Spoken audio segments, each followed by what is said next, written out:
ravie de vous retrouver en ce vendredi 16 avril pour vous partager un petit tips extrêmement important pour le contour de la bouche et pour alléger énormément les rides, diverses rides qu'il comporte, à savoir sillon nasogénien, rides d'amertume et vraiment petites ridules autour des lèvres. Ce mouvement très important, c'est celui de la déglutition et il fait partie de cette thématique que nous allons aborder ensemble dans les différents ateliers qui auront lieu en direct en ligne avec replay la semaine prochaine autour des organes des sens. Parce que bien sûr, en yoga du visage, il ne s'agit pas que d'exercices de yoga facial, que d'automassage, que d'outils ou que de produits cosmétiques. Il s'agit aussi de cette expertise que j'aborde avec vous en cours particulier et dans les ateliers, de toutes les habitudes que nous avons avec les nombreux muscles de notre visage et qui ont un gros impact sur notre apparence esthétique. Impact d'autant plus grand que nous avançons dans le temps et que notre maillage de collagène, d'élastine et d'acide hyaluronique devient moins dense et que finalement tous les mouvements musculaires que nous avons en sous-jacent se voit de plus en plus à l'extérieur.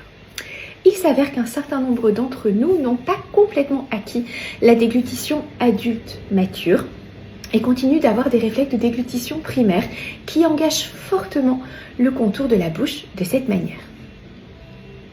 Et comme vous voyez sur moi lorsque je le fais, cela me marque le sillon nasogénien, les rides de la marionnette ainsi que toutes les petites ridules du contour de la bouche.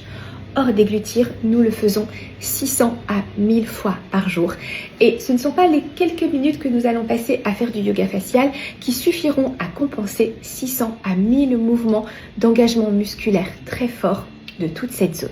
C'est la raison pour laquelle il est très important de se rééduquer fonctionnellement et en ce sens cela rejoint complètement les échanges que j'ai avec des professionnels de la santé, dentistes notamment, sur l'importance d'une bonne déglutition qui n'a pas bien sûr qu'un impact esthétique mais aussi respiratoire ainsi que sur les dents.